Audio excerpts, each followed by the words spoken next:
Dobar dan, ja sam Mira Treursić. Ja sam Teuta. Ne znam, možemo take one, take two. To čak i nije loše. Da? Kao više si se bacila. Ćemo napraviti to kao foru tipa. Ja sam Mira. Ja sam Teuta. Ja sam Kate.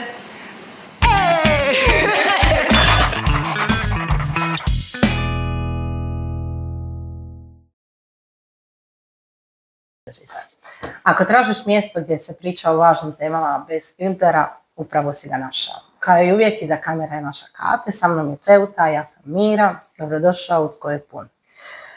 Pomoćnici koji rade u Republici Hrvatskoj su preko anonimne ankete dali nekakve izjave s kojima smo mi zapravo dalje oblikovali naše epizode i teme o kojima ćemo pričati, pa evo jedan od njih koji je oblikovao i današnju epizodu.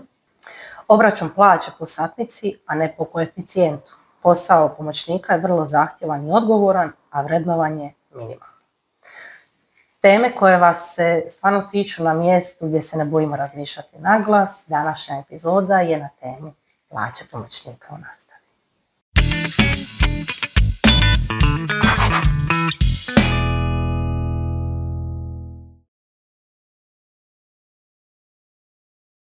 Pa evo, jedna od primjedbi pomoćnika u nastavi je zapravo mala plaća. Problem se javlja i što je različita, nije razmjerna odgovornosti i postavlja se pitanje da li je fiksna ili se računa isključivo po satu. Evo, to bi bio neka podtema naših plaća. Pa možda prvo da se referiramo da ni po samim zakonima i pravilnicima do sada nije bilo regulirano, nije izašao zadnji pravilnik sada 2024. Kojom je definirana cijena od 7,5 eura po satu.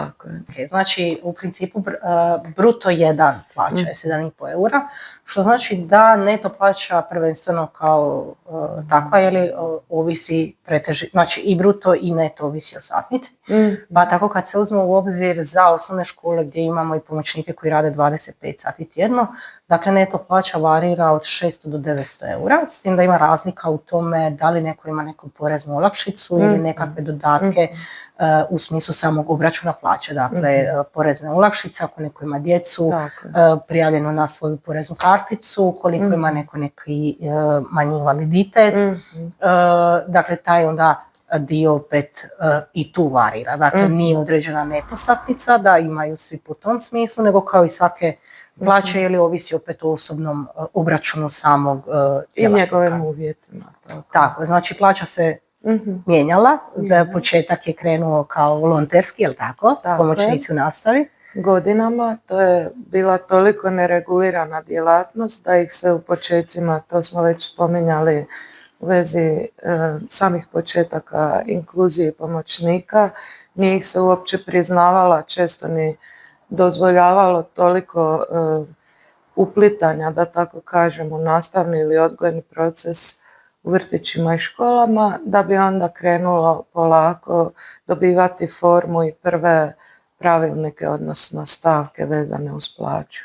Prvo je bilo 2020. znači? Tako je, i onda se izmijenija, mislim, opet 2022. ako se... 22. pa 24. I 24. Tako je. I sad je po 2024. dakle određena satnica 7,5 bruto 1. Dakle, opet to moramo naglasiti, dakle bruto 2 je nešto viši jer uključuje 16,5% po zdravstvenom, obračun zdravstvenog na tu plaću. Tako da je bruto 2 i veći.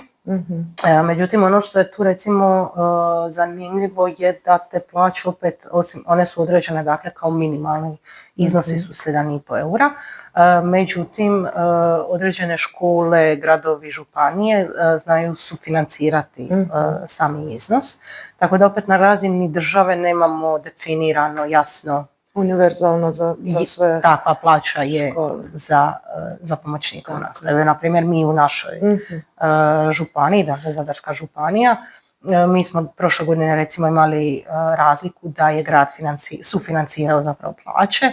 Zadarska županija nije imala financijskih sredstava po proračunu, dakle, i onda smo imali da u istom kvartu zapravo pomoćnici ovisno ko ih zapravo. zapošljava, Da, imaju ovisi. različite. Da. plaće. I sad recimo ove godine su taj dio, znači i Zadarska županija u proračun uvrstila sufinanciranje, tako da evo sad ove godine imamo taj dio usklađen. Međutim, opet plaća je mala s obzirom na odgovornost. S obzirom na opterećenja i s obzirom na odgovornost, da, plaća jednoj osobi koja nema možda zajednicu bračnu i partnera sa još jednom plaćom, kada pogledamo stopu inflacije koja je u Hrvatskoj još uvijek po tome prednjačimo, Da.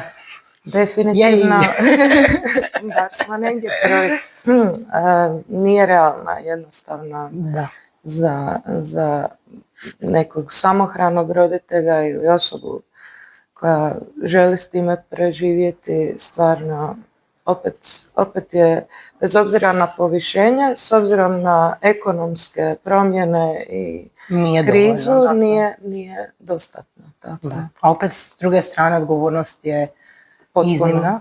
Iznimna, tako je. I ono što smo već spominjali, ne samo da je u opisu radnog mjesta ta odgovornost određena prilično jasno i na to se svaki poslodavac onda vrlo slobodno referira i zahtjeva sve te ispunjenje uvjeta od pomoćnika, nego je i opterećenje u smislu očekivanja roditelja, očekivanja nastavnika, znači sa više strana je pomoćnik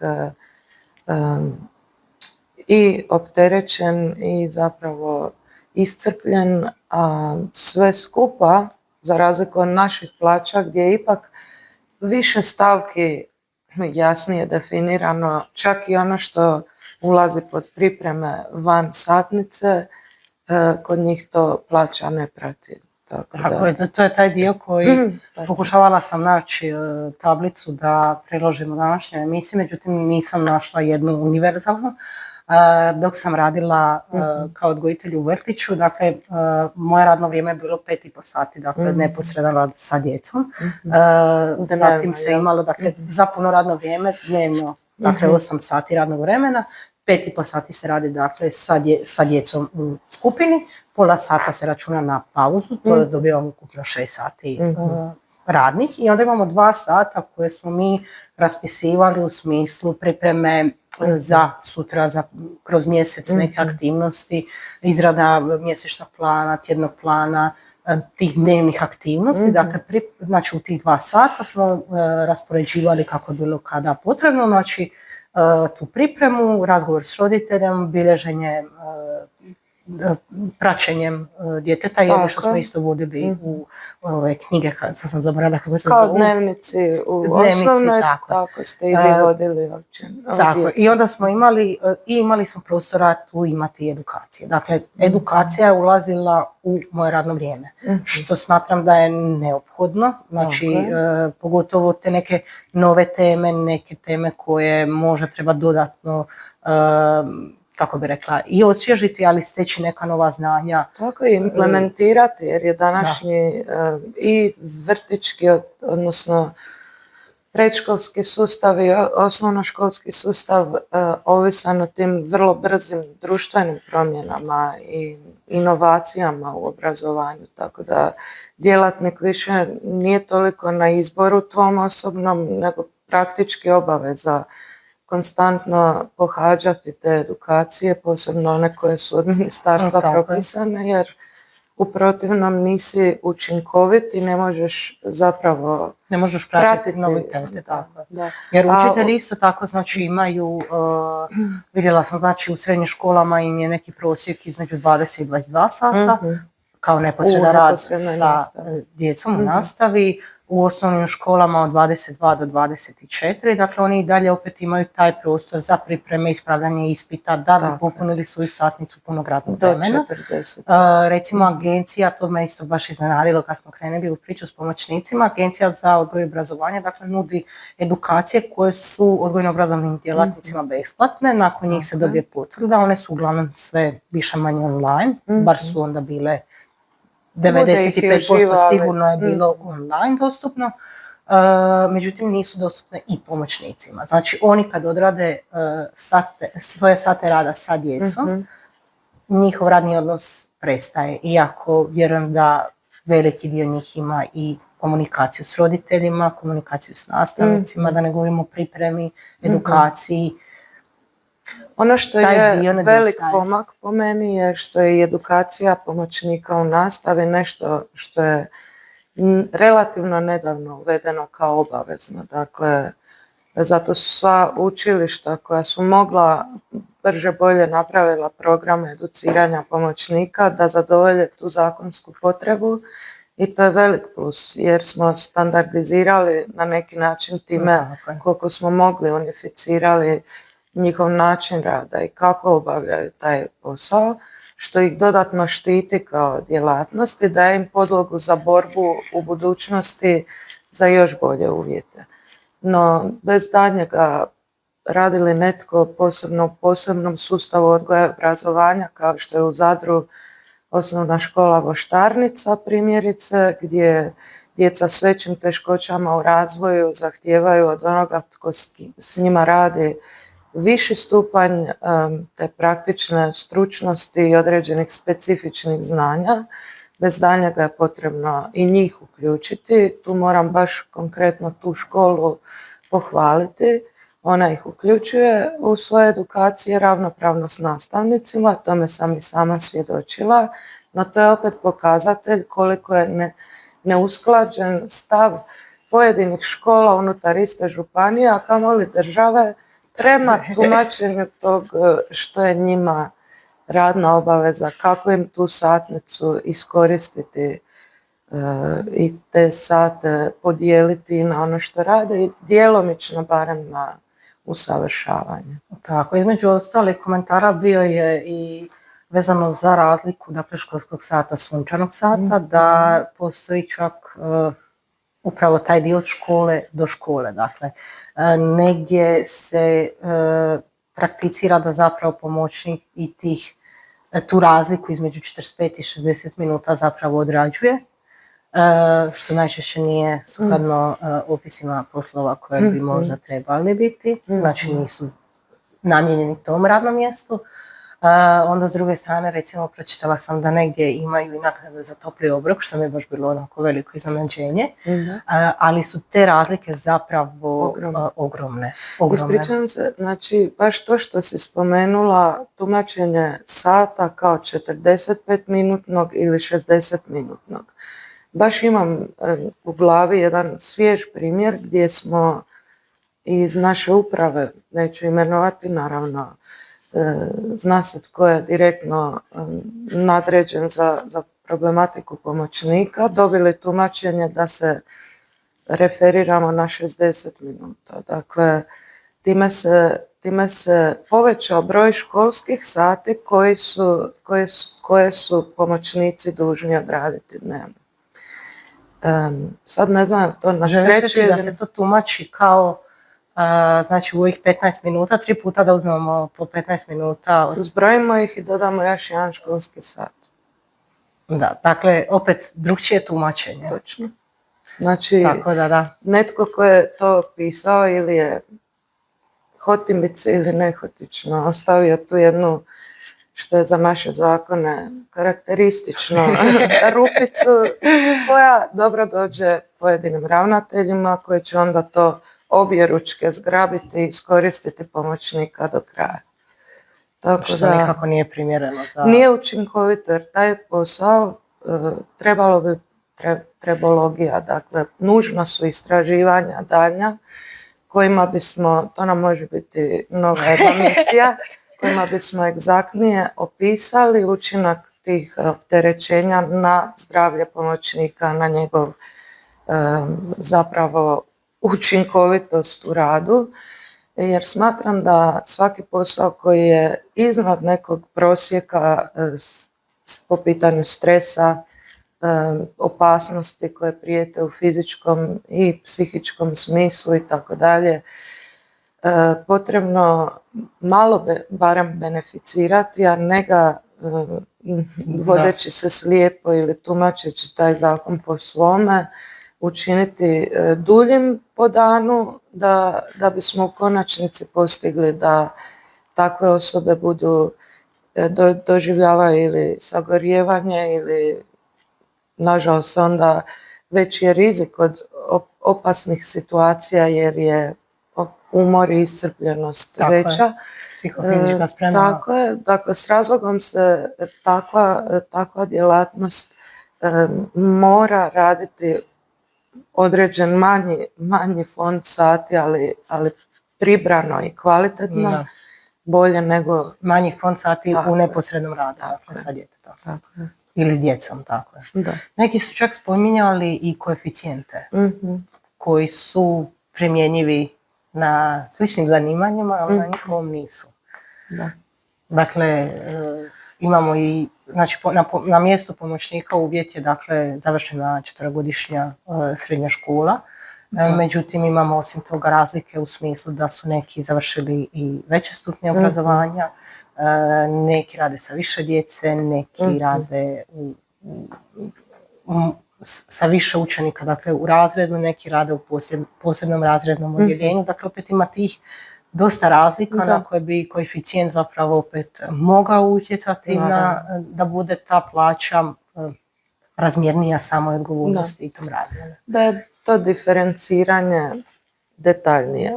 U svakom slučaju pravilnik prepoznaje razliku osobnog asistenta i pomoćnika u nastavi. Komentara sam bila našla i nekoliko gdje se zapravo uopće ne zna koji je koordinator pomoćnicima u školi. Tako da evo ima poprilično razlike između samog papira i prakse. To je tako kod nas, kod Hrvata koji vole lijepo pričati, lijepo pisati, a skloni su mimoilaženju i držanju. Sad možda zvučim stvarno preopćenito i iznosim neke predrasude, ali vidimo to na svakodnevnoj razini. Tako je. Dakle, teško se to ljudima odlučiti, ajmo držati se onog što smo već teškom mukom progurali u zakon, idemo se najprije svi toga držati od riječi do riječi, pa onda vidjeti funkcionira li ili ne. Naši će naprotiv odmah primijetiti neke u njima mane koje je najbolje ispraviti ne poštujući pravilnik i time se onda stvaraju razne varijacije pomoćnika i po tome se onda razlikuju ta njihova radna mjesta. Evo, da, znači nekakav zaključak da su plaće definitivno male i nisu razmjerne sa odgovornošću. Nismo se dotakli ovo samo da li je fiksna ili po izračunu sata. Ja bi se tu voljela prvo referirati na osobni susret sa ovim pitanjem, jer sama nisam knjigovođa, nisam pravnik. U pozivu na koje se prijavljuje zapravo u Ministarstvu financiranja pomoćnika u nastavi stoji da se financira 7,5 bruto 1 po satu puta tjedno.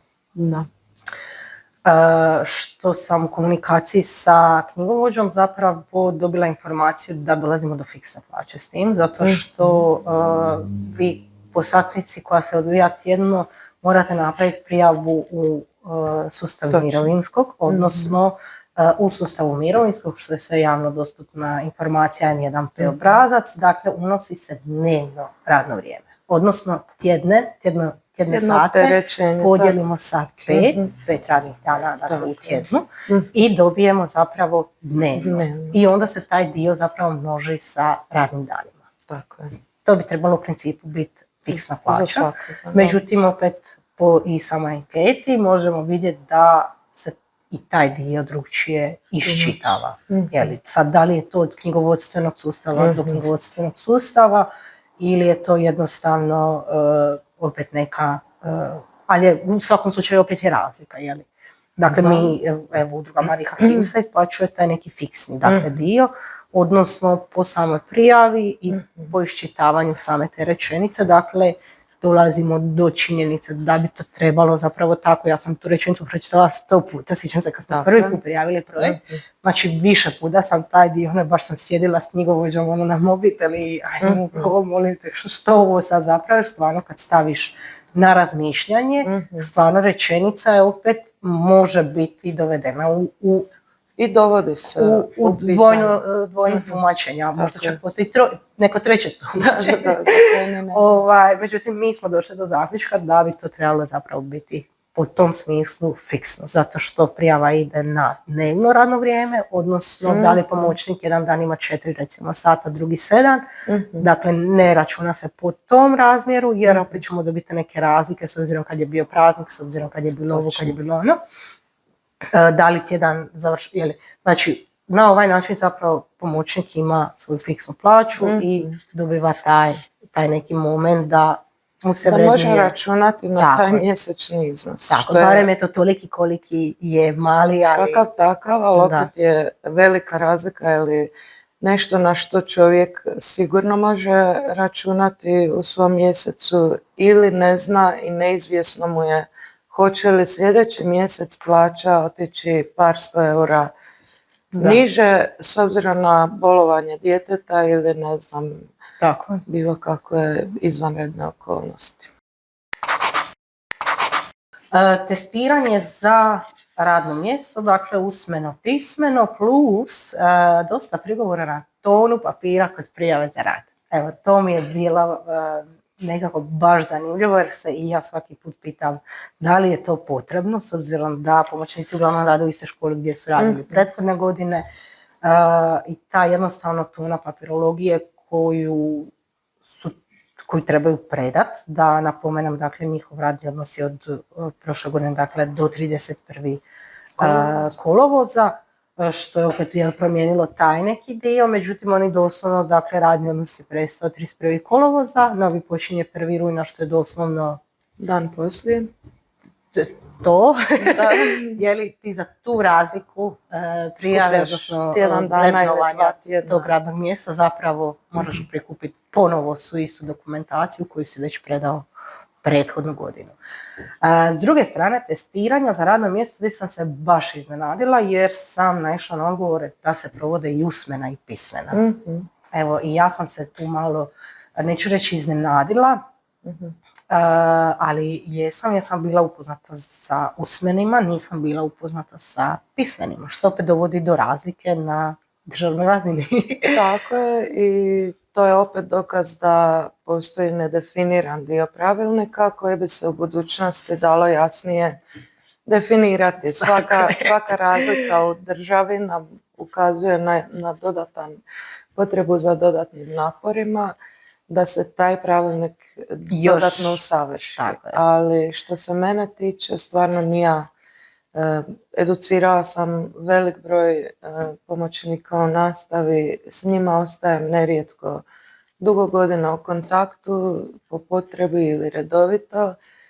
Iz mog iskustva nisu polagali pismeni dio testiranja, uglavnom je to razgovor u kojemu se onaj tko je koordinator ili ravnatelj eventualno najviše želi doznati kako i koje dijete odabrati za pomoćnika, ili ako se već tražilo za konkretnog učenika osobu, onda vidjeti odgovaraju li potrebe tog učenika obavezama i opterećenjima izvan posla osobe pomoćnika, i nekakvim se bavimo njegovim možda više osobinama i sklonostima i radnim sposobnostima, kako bi to bi trebao biti po meni cilj tog razgovora, kako bi utvrdili je li dijete ispravno, je li dobar izbor, hoće li biti u njihovom radu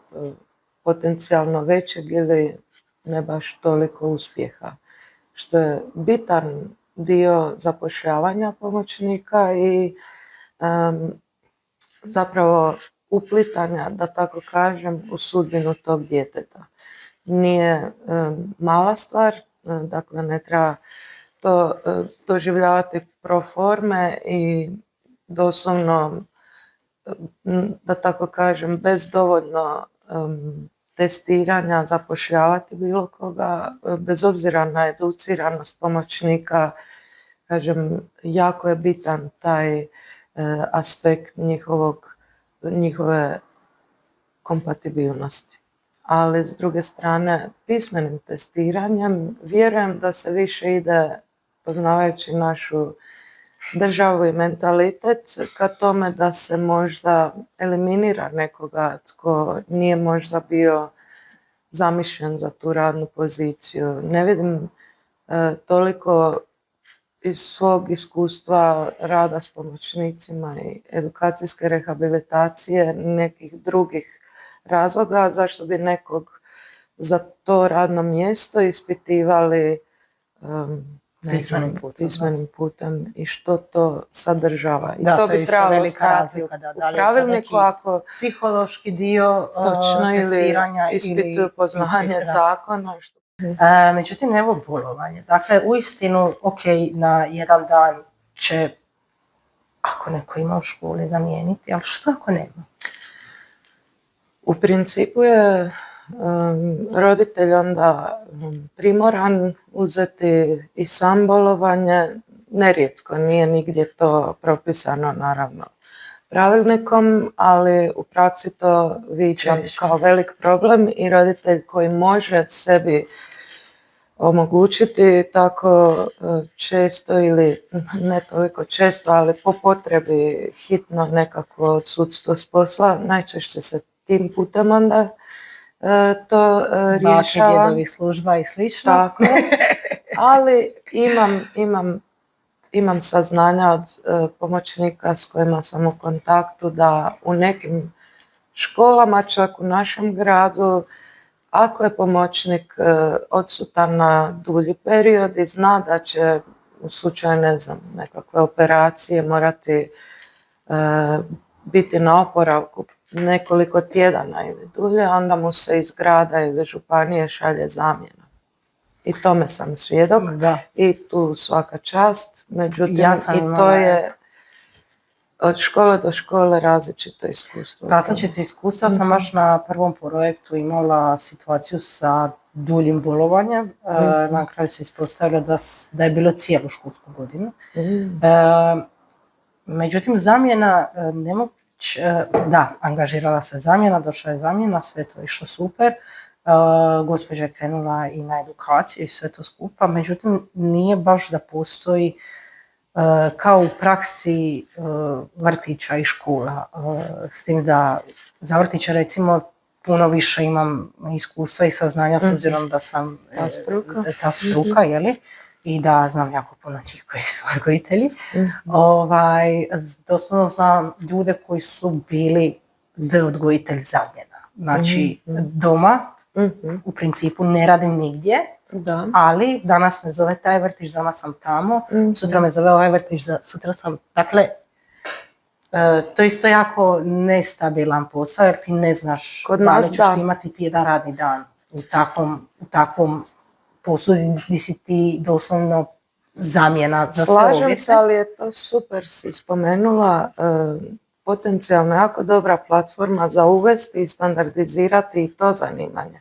Kao što to radi Velika Britanija, gdje i po uzoru na njih SAD ili obrnuto, ne znam, Kanada, svi oni imaju naziv substitute teacher koji je zadužen za zamjene i ide od škole do škole i prima za to fiksnu plaću. Dakle, ne ovisi o tome je li ga taj mjesec pozvalo 5 škola i je li uspio da li je bolovanje temperatura ili je bolovanje tako, ali onda prepoznat u zakonu i to je potpuno onda jedna druga situacija. Ovdje po meni, slažem se, to onda dodatno tu osobu lišava nekih mogućnosti eventualno u bankama ili bilo kakvim drugim pravno-ekonomskim aspektima dobivanja određenih kredita, bilo kakvih koraka u životu koji zahtijevaju fiksno i stabilno radno mjesto. Stabilno radno mjesto, pogotovo recimo taj dio, znači da ti jedan dan radiš sa djetetom koji je u spektru, drugi dan radiš s nekim koji je ne znam, evo neke druge teškoće nam uopće sad poremećaj u ponašanju, jezično govorne teškoće. Pa čak i da je tipično dijete, opet se put zapravo mijenja. moraš imati jako puno, ponovo se vraćam na ovaj dio radnog vremena, dakle oni nemaju taj luft pripremiti se za rad, radni barem luft, plaćeni radni period gdje ćeš se ti pripremiti za rad sa djetetom, educirati se, istražiti, pripremiti možda neke materijale. Znači ti taj dio nemaš u svom radnom vremenu, a opet s druge strane recimo netko ko bi bio plaćen fiksno kao zamjena, morao bi doslovno imati podatke, odnosno saznanja, vještine i sposobnosti, zapravo jedan dan radi sa djetetom s jednim teškoćama, drugi dan sa drugim teškoćama, treći dan s trećim teškoćama i taj dio isto jedna velika Je, ali država koja ozbiljno shvati tu problematiku, potrudili su se naći rješenje. Onda imaš pojam para-teacher ili isto kao substitute teacher, ali to su osobe koje su moje struke, ali su obučene i obrazovane i u području učiteljske struke. Vezano za plaću i taj dio koliko ne odgovara samoj realnosti i odgovornosti i zahtjevnosti poslova, koji se, osim što plaća, ne odgovara, zapravo nevredno u sklopu radnog vremena. Izvela sam jedan malo veći komentar od anonimnog pomoćnika u nastavi koji radi u našoj državi, pa bi ga evo samo kratko i pročiti. Posao u posebnom razrednom odjeljenju koji uključuje 2 pomoćnice. Od 7 djece u razredu pomoćnice smo za 4 djece koje dodatno pratimo u redovne razrede na kulture i vjeronauk, što uključuje osim jutarnje smjene, međusmjenu i popodnevnu smjenu. Stalna neizvjesnost ko će i kada od roditelja ostale djece zatražiti pomoćnika u nastavi. Takav sustav rada izuzetno je stresan i naporan i mentalno i fizički. Jednostavno uz sam napor neizvediv je po pitanju pomoćnika koji su u posebnom razrednom odjeljenju. U konačnici teško se u takvim uvjetima posvetiti svakom djetetu onoliko koliko bi i trebalo. Edukacijski rehabilitatori nisu plaćeni za rad u otežanim uvjetima. Dakle, u posebnim odgojno-obrazovnim ustanovama gdje rezultatima testiranja, sposobnostima djeteta i raznim drugim stavkama takve škole pohađaju djeca koja imaju veće teškoće u razvoju, veći stupanj najčešće intelektualnih teškoća, motoričkih i pridruženih razvojnih, psihičkih i slično, gdje su uvjeti koji otežavaju i ugrožavaju sigurnost djelatnika, psihofizičko zdravlje i na neki način postoji rizik da skrate radni vijek zbog tog faktora iscrpljenosti.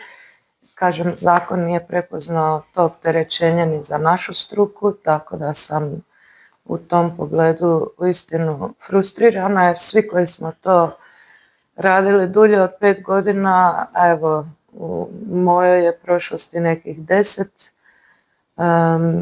znamo koje su posljedice i najbolji bi dokaz bio u jednom znanstvenom istraživanju rezultat sistematskog pregleda koji održava plaćen redovito i gledanja progresivno rasta zdravstvenih problema kod svakoga od nas. To u nekim zemljama i državama gledaju kao bitno i daju onda te dodatne uvjete, ali kod nas nažalost još uvijek ne. Mi sad držimo fige da se to isto promijeni. I za nas i za pomoćnike u nastavi, jer smo uronjeni u istu problematiku, u istoj situaciji smo jedan drugom partner i rješavamo akutne i vrlo opasne trenutke promptno, ali sve to ostavlja posljedice. Da. Dobro, hvala ti Teuta. Evo, zahvaljujemo svim pomoćnicima u nastavi koji su sudjelovali u anketnom obrascu. Sljedeći put nas čeka tema radno vrijeme pomoćnika u nastavi u Republici Hrvatskoj i u različitim školama unutar iste države. Hvala vam što ste slušali Tko je pun. Do sljedećeg puta ostanite svoji, ne bojte se pričati na glas. Like, share, subscribe. Pozdrav!